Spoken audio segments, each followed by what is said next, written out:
The following thoughts on Happy Hour do not represent Cox Media Group or its sponsoring. Anything you hear may and will be used against you. Thank you. Voted as best local podcast in Tampa Bay by the Creative Loafing. You're listening to Happy Hour. Are you feeling classy today? Sit down, pour a glass of wine, and listen to Happy Hour. You're tuned in to Happy Hour, an hour where Happy rants about something. Sit back and listen in. Happy Hour is on now. Happy Hour is on now.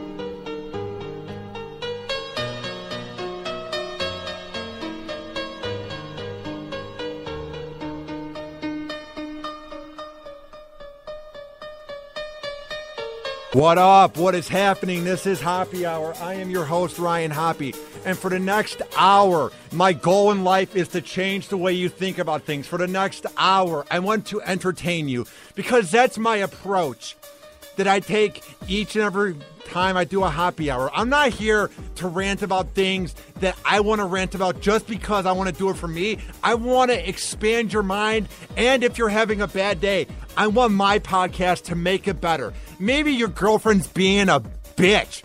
I want to make it seem like she's not even around. But first, let's let that beat drop.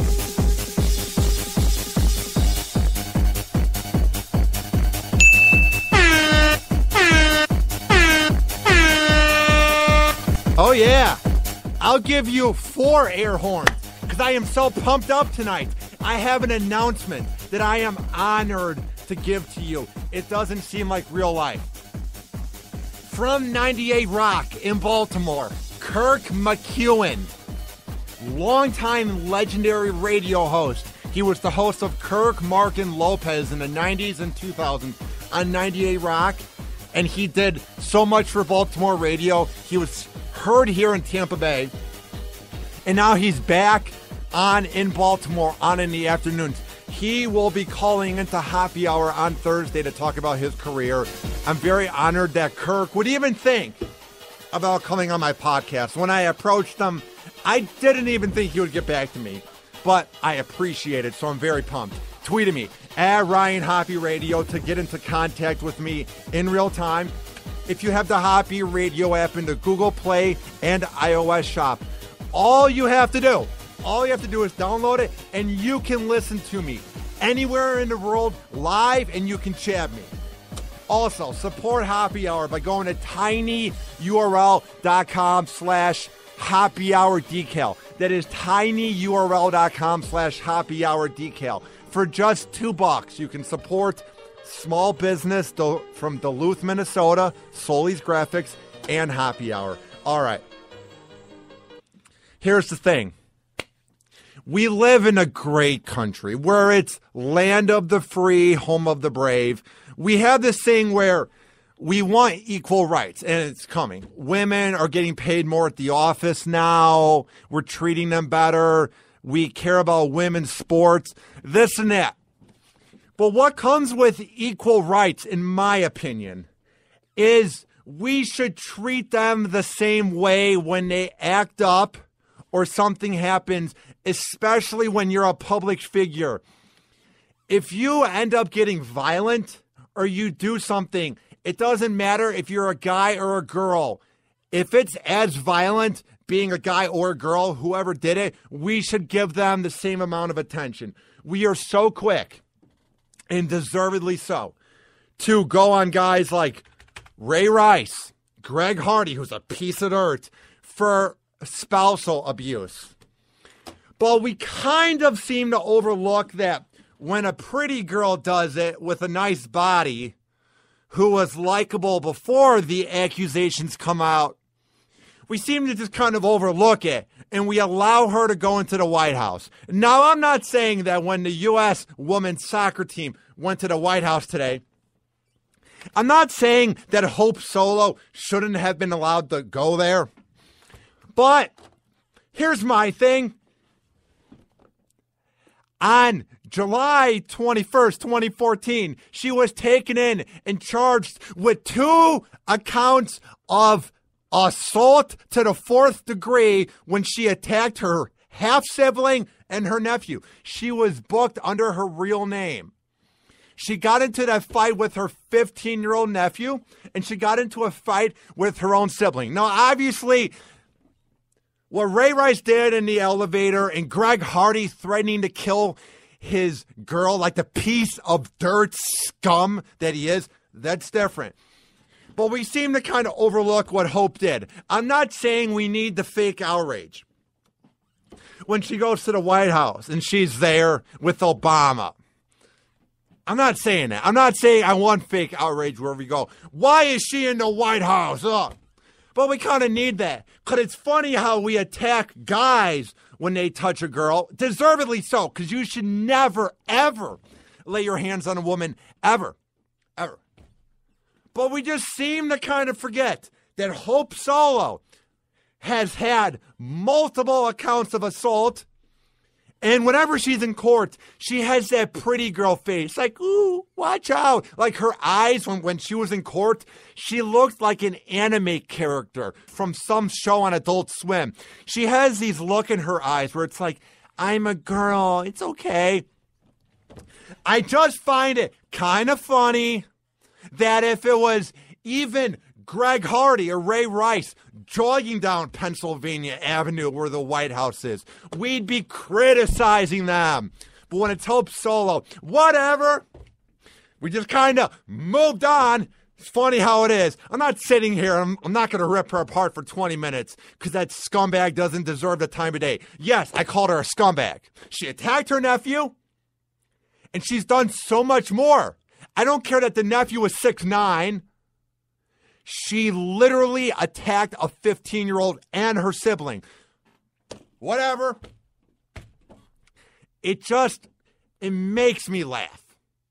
Because if this was a guy doing this and then he was in the White House, there'd be outrage. But we just kind of seem to forget just because Hope Solo is quote-unquote hot. And now you're going to say to me, but Hoppe, what if she wanted to have sex with you? Then you'd be fine with it. Well, yeah. If Trump were to give me a check and he were to sign it and give me $5 million, even though I hate that dirtbag, I would take it. Whenever you get an opportunity that's never going to happen, you obviously would take it. So if Hope Solo wanted to have sex with me, okay, because I had a few people on Twitter. But what if she wanted to bang you? Okay. What if Kim Kardashian wanted to bang me? It's not going to happen. The most dumb and idiotic and easy comeback. You're just saying that because you don't have a chance for her. No, I'm saying this because we seem to kind of forget what she did. It's comical to me. Also, speaking of spousal abuse, I am very disappointed in the NFL. I'm just disappointed that we're letting Greg Hardy do what he wants. Nothing really happened when he threatened to kill his girl. He threw her against the couch. Everything happened. He's playing on the Cowboys. All that action is happening on the sideline. Whatever. Jason Garrett's like, we're not going to suspend him. He's showing passion. We're not going to suspend him. He's being a good teammate who's motivating them to get it done. This is the Dallas Cowboys, as they have no issues with what Greg Hardy did on the sideline. This shows that the Cowboys are a bunch of pansies. They're a bunch of cowgirls. If you're going to let Greg Hardy do what he did on the sideline, then you have no guts, Jason Garrett. Then you have no balls, Jerry Jones. It shows that you have no morals, and there's a reason why kids should never look up to athletes if you're not going to even suspend Greg Hardy. Utterly ridiculous. What's happening to the morals? Like, it's sad that kids look up to these athletes. Because there's so many kids who are like, oh, Greg Hardy gets tackles. Okay, he also beats up women and gets into fights with players during games like a pussy. Obviously, I wouldn't say that to him because he would hurt me. Here's the thing, though, before I get to the article about that.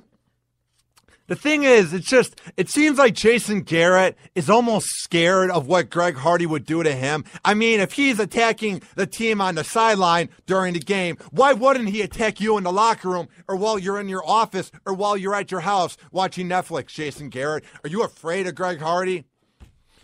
All right, it says here, this is from ProFootballTalk.com. The Cowboys publicly made it clear that they want to keep Greg Hardy. Gotta love that passion. Per a league source, the Cowboys have, in response to the recent media and fan criticisms of Hardy, reached out to his representatives to declare that they have no issues with him. No, nothing at all. Getting into fights on the sideline. You know that's not the first time he's done something. Whatever. We're so desperate. We don't know how to draft players. We put in all the money on Des Bryant and Romo, and they're out. Whatever it takes to win, Jerry Jones. Whatever. You guys are so bad, you're not going to win the NFC East. I get that it's about winning in the NFL. I get that. I really do. But if you get rid of Greg Hardy or you suspend him, is he going to be that X factor where you're not going to win next week? Is it going to be like, oh no, Greg's not in. Oh no, we're going to lose now. Get the hell out of here. It says here, regardless, the Cowboys love the guy. Oh, he's great. He's someone you would want to bring home to Thanksgiving to meet the parents. Oh, he's amazing. You got to love Greg Hardy. Ugh. They have no problem with his behavior during the Giants games. Yeah. Gotta love that passion. Maybe when he retires, he could be in the WWE. You gotta love it.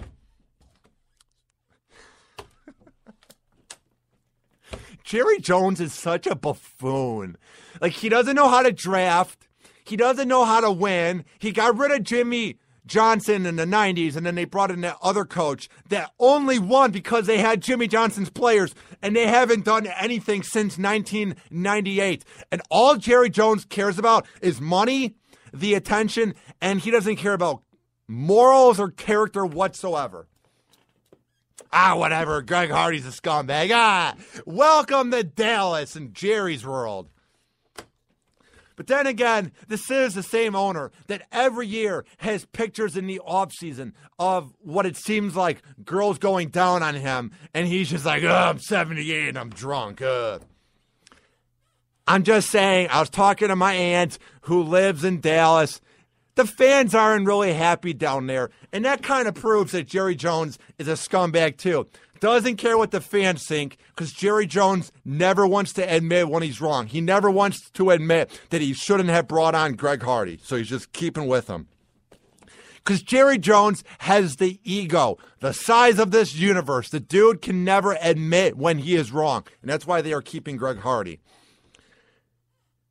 The Cowboys are never going to be competitive when it comes to every single year like the Patriots or the Packers or teams like that, until Jerry Jones dies. Because the dude's ego, he knows how to get players like Des Bryant and this and that, but he prevents them from winning in the long term.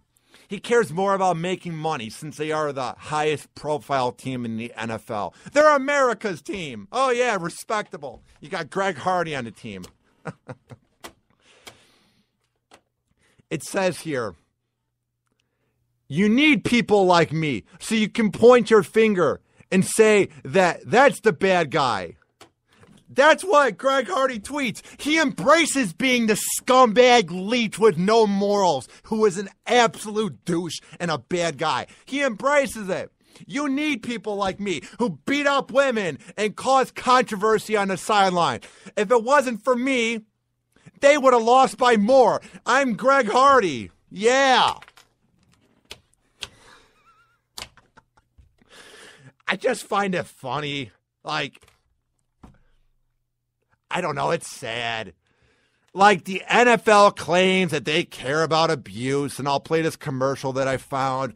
Prevent violence in the NFL. Yeah, you have Roger Goodell, who only suspended Ray Rice after the controversy happened, and we know he knew about this tape. It's just the NFL is so hypocritical. It's sad. Once again, I just got to read this. You need people like me so you can point your finger and say that's the bad guy. At least he's embracing that he's a dirtbag. Gotta love it. The Cowboys have accepted the fact that their pass rusher has warts that are irrelevant to his ability to sack quarterbacks. That's what it says here. Because the Cowboys agreed to a term that prevents them from using the franchise or transition tag. Hardy will hit the market unless the Cowboys sign to a new deal. And the better he does his job over the balance of the season, the better someone else will be to pursuing him, which is making the Cowboys willing to sign him to a longer deal. I don't know. It's sad. Like, let me read to you what Greg Hardy did, just as a reminder, because I feel like when things like this happen, we know that he's a woman abuser, but we kind of don't want to think about what he did. But I'm going to remind you, because we just seem to kind of sweep it under the rug and we want to forget about it. On May 13th, 2014, Greg Hardy assaulted and gave communicating threats after he was alleged to have assaulted his ex-girlfriend. So it wasn't even his girlfriend. It was his ex-girlfriend at the time. I'm not saying it'd be any better if it was his current girlfriend, but he obviously was bothering his ex-girlfriend and wouldn't leave her alone. She obviously probably dumped him. She couldn't take him, and he's obsessed with it because he's an egomaniac who couldn't accept the fact that a girl got rid of him. So what he did was he grabbed her, threw her against the furniture, strangled her, and threatened to kill her. That's all you need to be on the Cowboys. You put that as your talent on LinkedIn or on your resume, and Jerry Jones is like, you threw a girl into the furniture? You grabbed her? Check. Check. Did you threaten to kill her? Check. Welcome to the Cowboys. You are perfect for Jerry's world.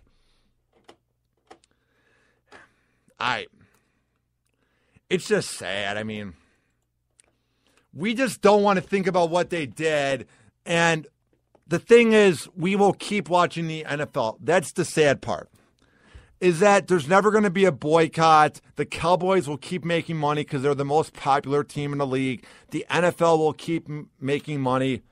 So at the end of the day, this means absolutely nothing. Next on Hoppe Hour.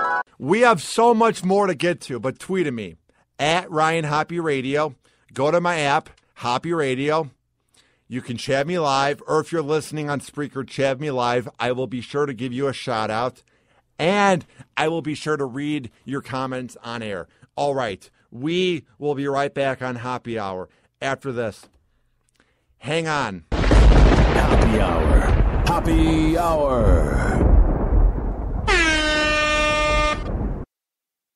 What's up? This is Ryan Hoppe from Hoppe Hour, and I have a very special shout out to one of the sponsors of this award-winning podcast. Nicholas Seymour from Duluth, Minnesota is the owner of Solis Graphics, which is a badass company that will make you decals. You can buy Hoppe Hour decals. It's not too hard. For just $4, you can support this award-winning podcast while supporting small business here in America. Or maybe you have a band, a company, a freelancing project, and you want to have your logo made into a nice, badass decal.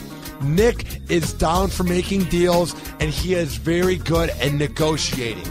If you want to get into contact with Nick, it's not hard. Trust me. He will answer your call real quick, and he is one of the nicest guys I know. His number is 330-419-0691. That is 330-419-0691. Or you can send him an email, solisdesign@gmail.com. That is solisdesign@gmail.com. And to check out Hoppe Hour decals for just $4, go to tinyurl.com/Hoppe tinyurl.com/happy hour decal. That is tinyurl.com/happy hour decal. And when you talk to my guy, Nick, just say that Ryan Hoppe sent you, and he will give you a badass deal. Trust my word, pimps. Nick Seymour of Solis Graphics is the best around. Tweet Hoppe at Ryan Hoppe Radio. Email him, ryan@hopperadio.com, and give him a nice, sexy Snapchat at Hoppe Radio.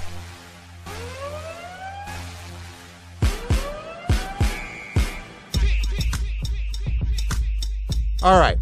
Welcome back to Hoppe Hour. After that last rant, I kind of had to take a break. You know, I was a little bit out of wind. So tweeted me, at Ryan Hoppe Radio. We got a tweet from one of my fans and one of my Twitter friends, Dominic Fabiscus. I think that's how you say it, because whenever I see his name, I just see it as Dominic. It's the first time I've ever said it out loud. He was hating on when I say, let's let the beat drop, and he was hating on my intro, but now he's saying it's all good. So I appreciate you listening, dude. Also got a shout out from my guy, Rob Hill, who's listening while at work. He's like a kid my age.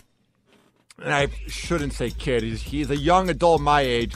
And he does exactly what I want my show to do, which is entertain people while they are at work. So I appreciate Rob. He'll tweet at me. He'll be like, Hoppe, are you doing a show? I'm bored at work. And that's exactly what I want to hear. I want to have my show make work go by. So that's awesome. All right, tweet at me. It's not hard. At Ryan Hoppe Radio. If you want to send me an email and you have a thought that's longer than 140 characters, it's not hard. It's Ryan@hopperadio.com. And that is about it. All right. I think it's pretty easy to tell. I don't think it's rocket science. It doesn't take a wizard to know that I'm from Chicago. Whenever I meet anybody, they go, are you from the Midwest or are you from Chicago? Just by how I pronounce such words as salad and Galvin from the Mike Kelta show. I add the L, salad, you know. So it's not very hard to realize that I'm from Chicago. So I have a bias when it comes to that city.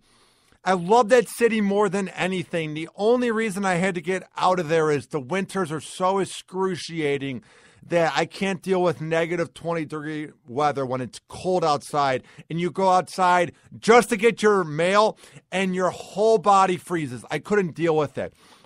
But Chicago is the greatest city in this country. I'm sure New York City is great, but it's too big. Los Angeles is douchey. Tampa Bay is great. But Chicago has so much culture. You have 2 baseball teams. You have Lake Michigan, which would be amazing if it was warm 24 hours a year. 365 days. Can you imagine if it was warm 24/7? Chicago would be the best city ever. You have the Beam, you have Navy Pier, you have the Sears Tower, you have deep dish pizza, which anybody out there that says that it's not pizza and it's a casserole, shut up. I'm sorry you can't just pick it up and eat it while walking down the block, and that it's classy. And that it's fun to go out with your family or go on a date and cut it up. It's delicious. It's the best pizza out there. But once again, I'm biased. There is so much good about Chicago. But the problem is you have these scumbag leech of politicians like Rahm Emanuel that are bringing this city down. You have the highest taxes because it's a part of Cook County, or as I call it, Crook County. You have all this crookedness that brings it down. And I'm not going to sit here and say that because of Rahm Emanuel, the crime's up, that because of him, the city is in absolute ruins in the bad parts of town. But it's kind of funny how ever since Mayor Daley, who had a lot of flaws, ever since he left office, it's gotten worse. Now, maybe it's gotten worse because of social media. maybe it's gotten worse just because of everything that happened with Trayvon, with Michael Brown and Ferguson, with Sandra, with Baltimore riots. Maybe the anger in bad parts of towns is getting worse. But it seems like Rahm Emanuel is out of options, and he's too busy being the celebrity mayor that everybody knows that he's being the celebrity mayor because he's associated with Barack Obama. I'm not saying that you just come up with this great plan as a mayor, because I'm not going to sit here and claim that I'm a great politician. I'm not going to sit here and say I could ever be a politician. But what I'm saying is, it seems like he's not even trying to help out the bad parts of town. And to even begin to want to help out the bad part of Chicago, you would have to admit that there's a problem. So you have Spike Lee, who's a very outspoken and sometimes douchey celebrity, but he's a very talented movie director who makes good movies, and he says it like it is. So he's making this documentary about Chicago, and it's called Chiraq. And when I first heard about it, I was sickened, because I despise the name Chiraq and that those scumbag rappers endorse it and embrace it. You're embracing the fact that Chicago has more murders back in the summer of 2013 when it happened than Iraq in a day. You're embracing it. So over the last few years, Chiraq has been heard in such imbeciles music as King Louie, Chief Keef, Lil Durk, all the guys that are awful role models with no talent. They've embraced it, and it's become a household name. So when I heard that Spike Lee was making a movie called Chiraq, I rolled my eyes. I got mad. But I will get to why I'm glad he is calling it that. Because this article is from a few months ago, and I will explain why I'm going to read it in a second. Mayor Rahm Emanuel on the Chiraq movie. Please change the title. Why, bro? Because you're embarrassed that you're the mayor of a city that has a war zone outside of the White Sox Park and outside of the United Center, that you've done nothing about it, and things have gotten worse since you got into office? Is that why you don't want the name on there? It's because you're embarrassed that the name Chiraq is a household name, and that when people think of Chicago, they no longer think of the culture, the food, the environment. They think of crime, dude. Is that why you're embarrassed of the name Chiraq, and you're begging a movie director back in April to change the name? If you were such a good mayor, Rahm Emanuel, you would ignore it and fight adversity and help out the city. But you're a little pansy who doesn't know what to do. And the only reason you got elected is because you went up against Chewy, who literally should not have even have been a mayoral candidate. And the only reason you got the gig is because you showed up on the scene. You had the resume of being around Obama, and everybody's like, ooh, wow, he'd be a good mayor. Ugh. Ridiculous. So I will read this article, because I'm going to get to another article where Spike Lee sounds off on Rahm Emanuel. But first, I want to give Rahm his side on why he doesn't like the name Chiraq. Pansy. Rahm Emanuel is not happy with the title of Spike Lee's upcoming film, Chiraq. On Wednesday, Emanuel acknowledged that he's spoken with Spike Lee. What a baby. What a maniac with such a big ego that you're so embarrassed that you approach Spike Lee. You actually get into contact with him. It's just a movie, man. Are you embarrassed that the documentary is going to expose how bad the city is doing? It's just a movie, man. You were elected to help things, man. It says here, he spoke with Spike Lee, who will be talking about the city's recent trouble by focusing on Englewood, one of the most dangerous areas. And now, What I'm about to tell you will make me sound like a suburban douche.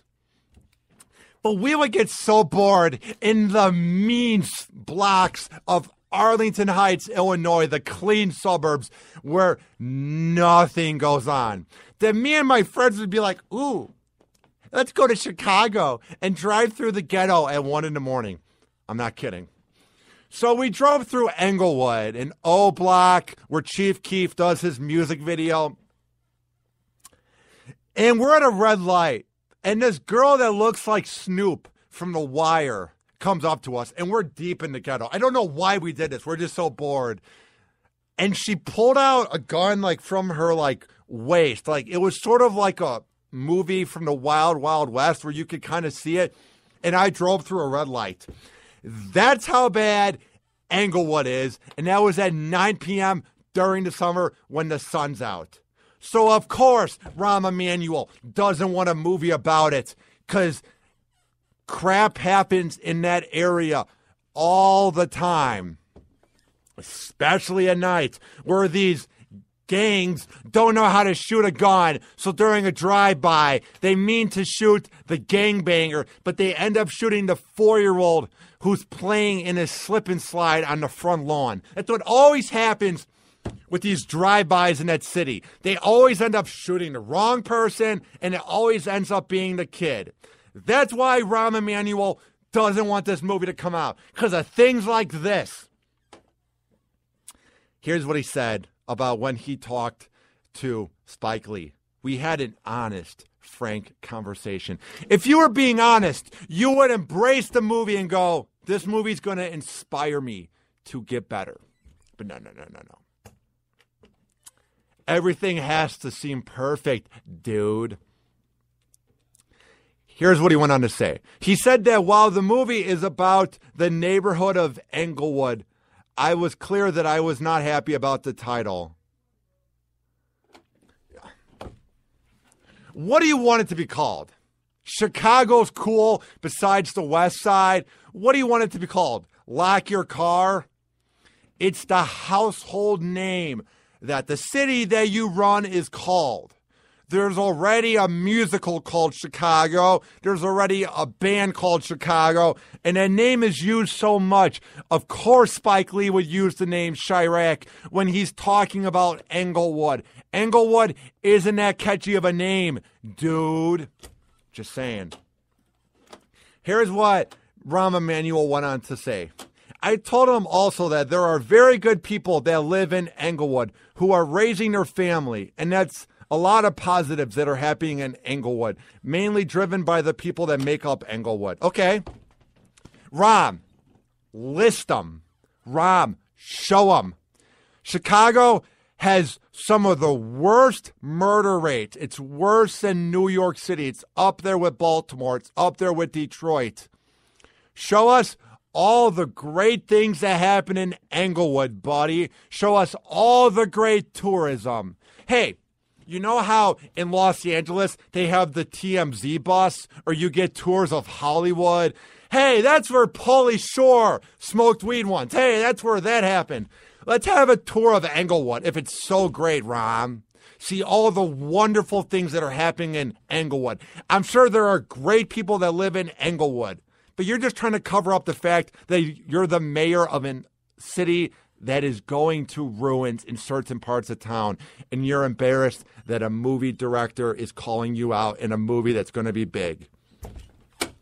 When you took on the job of being the mayor of the third biggest city in America and the biggest city in the Midwest, this is what comes with the territory, bud.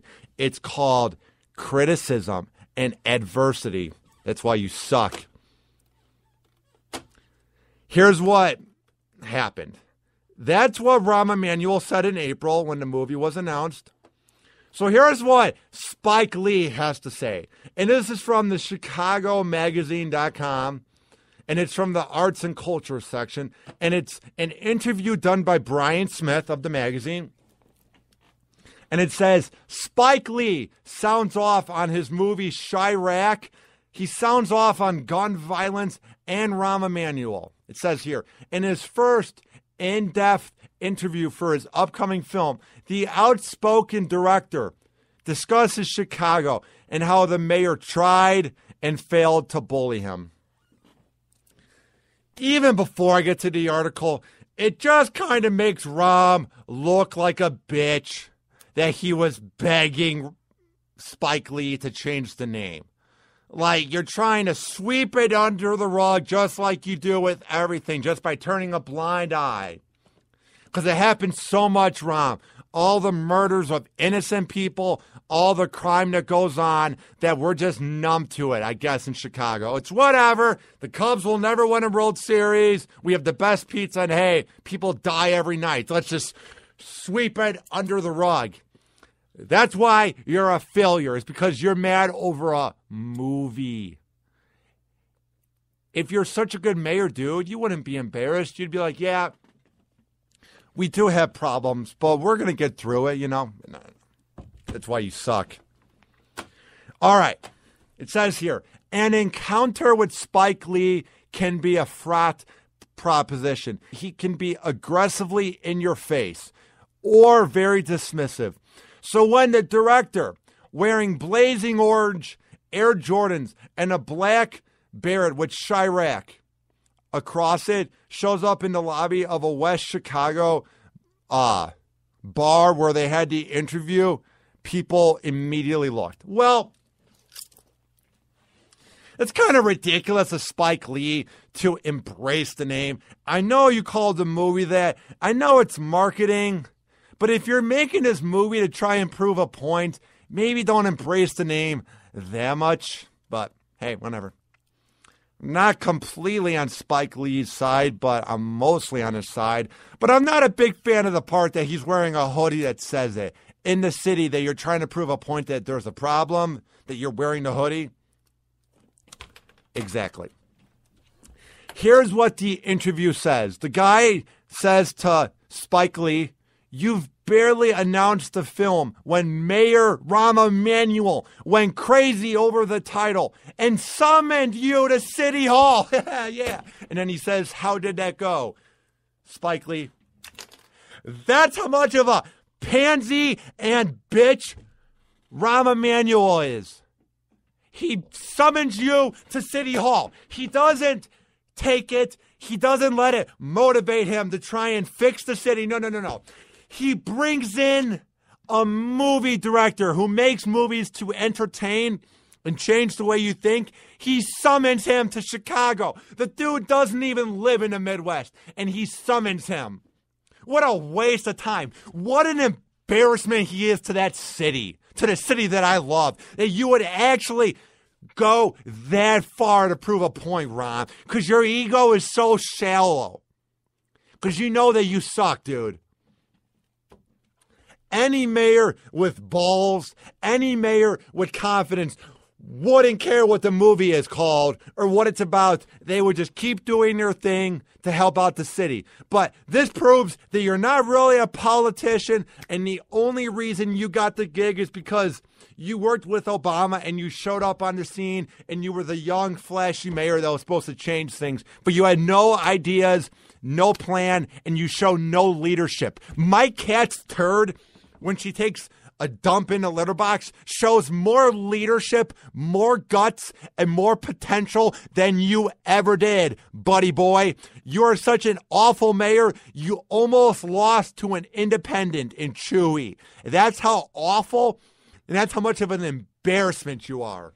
Ridiculous. Nobody calls him out. Rokan does, who's on WGN. I appreciate it. I love listening to Rokan. Nobody says anything. They just let Rahm do his thing. Rahm's so hated, he gets unanimously booed at games. Nobody likes you, buddy boy. So here's what the answer was to when the guy asked him about when Rahm Emanuel summoned Spike Lee to City Hall. Here's what Spike Lee said. Okay, so that's where your mayor and I got off on the wrong foot right away. What I didn't like was him trying to paint me as the villain. He says, I'm not the bad guy, but that's how he was trying to portray it. Of course he was. Because Rahm is a bully with no material and no comebacks. And this movie is making him look bad, so he's trying to find any way to do PR to cover up himself. Pussy. Ridiculous. Nobody calls him out. You're getting mad at Hollywood. You're getting mad at a movie director not doing something to help out the city. Okay, here's what he said. So you're not going to let Ron bully you? And here's what Spike Lee had as the answer. He's not going to bully me. My tactic with the mayor was any bully who is going to come out swinging, I said, Mayor, Your Honor, you're going to be on the wrong side of me. That's the tough guy. And Spike Lee, who I'm not completely a fan of, but he's pretty much speaking the truth here. It's a sad day for Chicago politics when Spike Lee has better points and better intellectual ideas for the city than the dude who's been elected to his second term in office. That's when you know that city is in shambles. When a movie director is more respectable and shows more potential leadership, even though he doesn't, than Rahm Emanuel. That's how awful you are, buddy boy. Here's what the guy asked Spike Lee. What was the mayor's gripe? Here's what Spike said. That it's going to give Chicago a bad image. You're just embarrassed, Rom, that it's going to be on the national spotlight that innocent lives are taken each and every night and that crime is at an all-time high because of you. Not just because of you, that was kind of harsh to say, but because you're not doing anything to help out. You're embarrassed that the city that you're supposed to lead is under shambles, and you're mad that a movie with a catchy name like Chiraq about a popular city like Chicago is going to make you look bad. Because then people are going to look up, who's the mayor of Chicago? And they're going to see it's your ugly little rat face. Yick. Here's how many murders and how many shootings happened in July while he was filming there. 331 people got wounded. 65 got murdered. That's just in July. That's bad. And I mean, that's just things that went unreported. And it's always every night. When I lived in Chicago, you would turn on WGN News, turn on NBC5, CBS 2, whatever you would watch. And coming up at 10, a local mother was killed in a drive-by. Coming up at 10, a teen who played basketball was killed. Coming up at 10, coming up at 10, coming up at 10. Every night, it was so predictable. I know every city has murders every night, but it's just sad that this is what people think of when they think of Chicago. When I moved to Cleveland, everyone's like, is the crime there that bad? When I moved here to Tampa, they're like, is the crime there that bad? Nobody says, how's the pizza? Nobody says, how's the Italian beef? Nobody says, are you a Cub or Sox fan? Nobody says any of that. They immediately ask you, what's the crime like? That's when you know your city is in shambles, Rom, when that's the first thing you think of. Here's what Spike Lee went on to say. New York City has 3 times the population of Chicago, so it's 3 times bigger than Chicago. But Chicago has more homicides than New York City. The city that's 1/3 the size of the biggest city has more homicides, Rom. That's why you don't want the movie to come out. That's why you don't want the name Chiraq, which is Chicago and Iraq. The name came out because in one night there were more murders in Chicago than in Iraq back in the summer of 2013. That's why you don't want the name to come out, bro, because not everybody knows about that. But now they will, because Spike Lee is a famous director and everyone's going to go see this movie or hear about it. the Daily Beast had a front page article saying that Chicago is the #1 city in America for mass murders. Actually, for mass shootings, Spike Lee went on to say, defined as 3 or more people shot in a single incident. Chicago is the main city for violence. I'm not making this up. So what's there to argue? Here's what Spike Lee goes on to say. His whole thing was the name is going to hurt tourism. That dead air was for a reason. Ram, when you're going up against Spike Lee, that's hurting tourism. That's embarrassing the city. And you have nothing to worry about, dude. That's why you're such an awful mayor. That's why you're such a bad person, is because you're more worried about tourism and the city making money off of parking lots and parking meters than you do about the crime that happens. That's the first thing you thought of is, but it's going to make me look bad, but tourism's going to go down. You don't think about the innocent lives, the mass murders that happen in your city. You go, but no one's going to go to Navy Pier. Because there is this perception when people ask me about the murders that happen in Chicago. They think there's murders happening outside of Wrigley Field or just outside the Sears Tower. It's like, no, it's just on certain parts of town. Nobody knows what they want to think about Chicago, because if you haven't been there, you've just heard. Just saying. What's there to be embarrassed about, Ram? Spike went on to say. You had the NFL draft here. 250,000 people in Grant Park. You can't get a hotel room. You can't get a reservation. I mean, it's packed. Then you had the Grateful Dead. Then you have Lollapalooza every year. Then you have the best sports fans in the world. So this part of the city is booming. It's a good point. It's not like the name Chiraq in the movie coming out, Ram, is going to hurt tourism where people are going to go, oh yeah, because of that Spike Lee movie, I'm not going to go to a Cubs game with my frequent flyer tickets when I want to go see my favorite team. I'm not going to go if I live in Iowa and I want to go on a quick vacation. I'm not going to go to Chicago for this or that. Like, just because of a movie, you think it's going to really hurt tourism? You know what's going to hurt tourism? The fact that you're the person in office while all this chaos goes on all the time. Right now, as I'm recording this podcast, it's 12:23 a.m. It's 11:23 p.m. in Chicago. I can only imagine the madness that happens right now. And someone on Periscope just said, calm down, you live in Tampa. But I love living in Tampa. I love living in St. Petersburg. But what's sad is nobody in the national media talks about this. Maybe it's because I have this homegrown bias and I'm sick and tired of my city. And I'm saying that because I love Chicago so much. I'm sick and tired of that city getting a bad rep.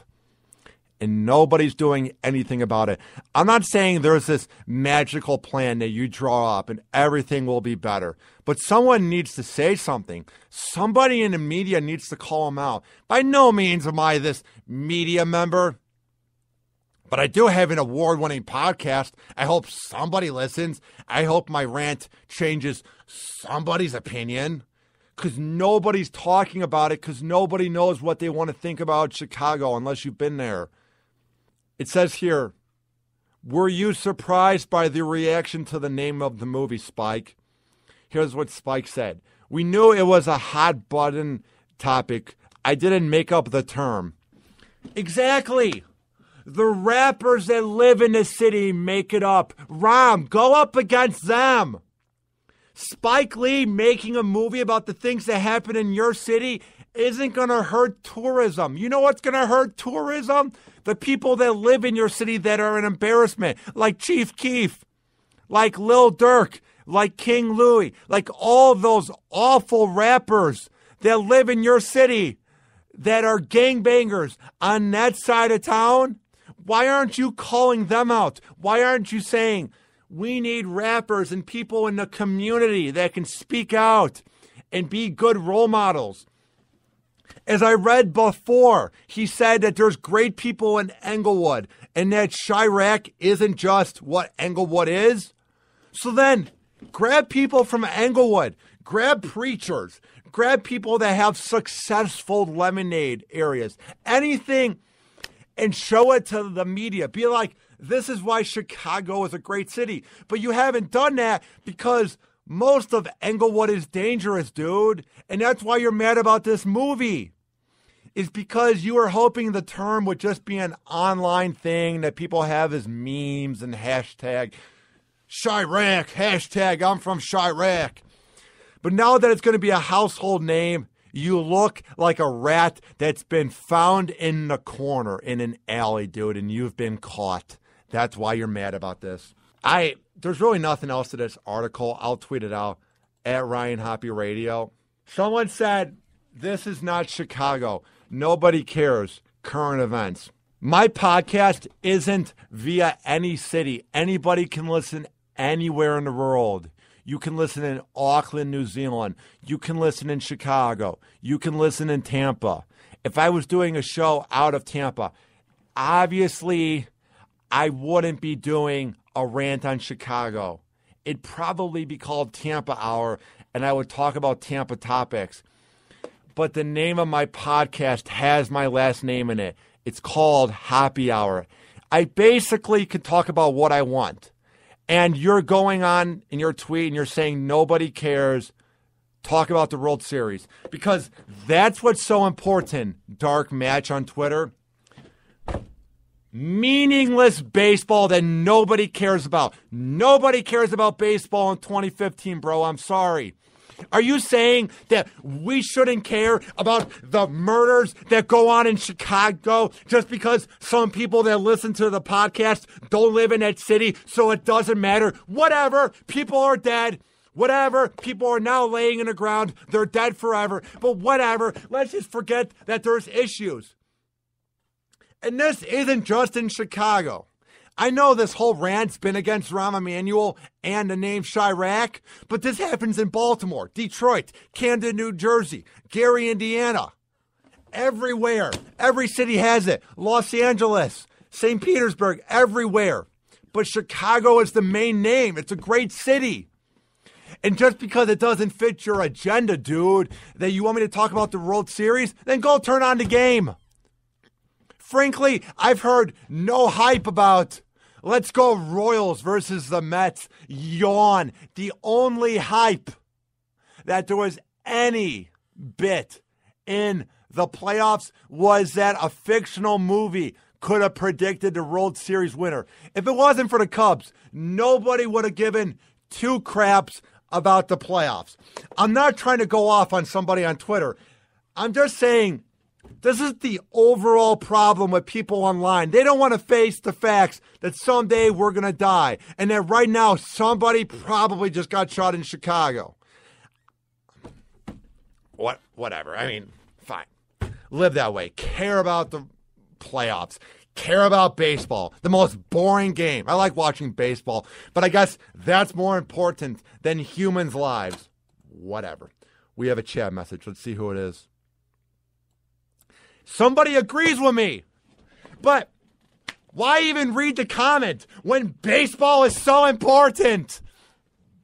Daniel Murphy, who is so against gays in the Westboro Church, is endorsing him. Should I talk about that? I'm not even a sports podcast. I despise sports analysts because they're guys who are geeks who were never good enough to play the game and never cool enough to talk to cheerleaders. So then they criticize athletes, but they would never say it to their face because if the athletes did come to their face, they would want an autograph. So would you rather have me be a phony and have me criticize athletes even though I'm not coordinated whatsoever? Or would you have me speak my opinion on people losing their lives and a mayor who doesn't care? Here's what the person said via chat, and I appreciate you listening. It means a lot. This is so true about Chi-Town. I love my city, but there is a ton of corruption and BS. And I'm not saying that me ranting about it is going to have any impact. I'm not saying that me ranting about it is going to change a lot of people's opinions, but you can begin somewhere. Pretending it's not happening just because we're alive and we don't live in that city doesn't mean it's not happening. I know people want to hear the good news. Oh, Daniel Murphy hit a home run. Oh, Jim Brewer is going crazy with his videos about being a Mets fan. Those videos make me laugh. They really do. But I'm not going to sit here and talk about sports. I mean, this is people's lives we are talking about. Sorry people aren't from Chicago and they might not want to hear this. Sorry that I'm heartbroken that the third biggest city is under turmoil each and every night. All right, I'm getting the hell out of here. It's time to wrap this up. This is comical. Just because you're not from Chicago, you're not going to want to hear about the corruption of a scumbag mayor. Whatever. All right. You hear this music in the background? Ow. Ow.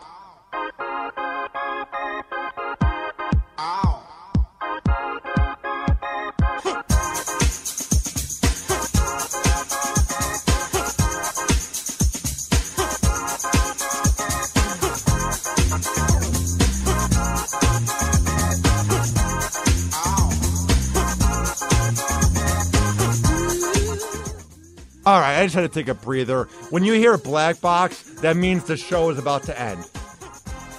And the guy just tweeted, I know, if the Cubs were there, you wouldn't talk about the World Series. Of course not. Because sports journalism is a joke. On ESPN, they're talking about a UCLA player that had a hot tub in his room. Riveting. That's why I don't like sports journalism. It's in the drain. All right. You hear this music in the background, it means that happy hour is about to end. I haven't been this out of breath in a while. When it comes to defending the city I'm from and trying to defend the reputation that might be there, I get a little passionate. Maybe you noticed. Tweet at me what you think. At Ryan Hoppe Radio. Maybe you want to send me more than 140 characters. Feel free. I will read your emails. Ryan@hopperadio.com. Let's get this going. I will read them. Ryan@hopperadio.com. Hopperadio.com has been updated and it's more cleaner looking, it's more normal looking, and it doesn't give you a headache. Shout out to my guy, Brandon Langley, who is going to make the site look really badass and really legit. Download my app in the Google Play Shop for the Android device and in the iPhone shop.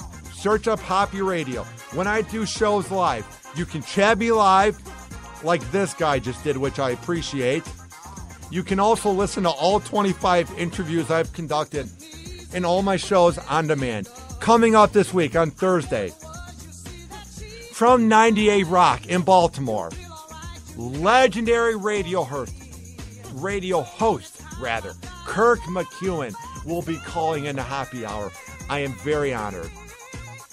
That is about it. Support Happy Hour and Soli's Graphics out of Duluth, Minnesota by going to tinyurl.com/happy hour decals for just $2.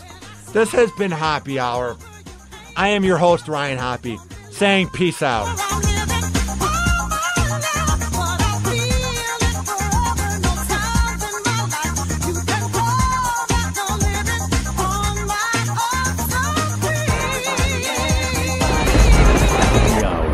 Happy Hour. This is an official broadcast of Hoppe Radio. For more info, check out hopperadio.com and hoppesworld.com.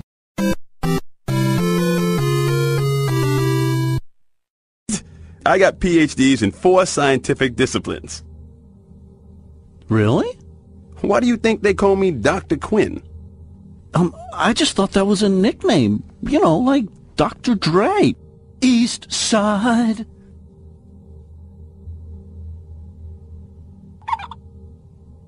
God, you're stupid. Hey, shut your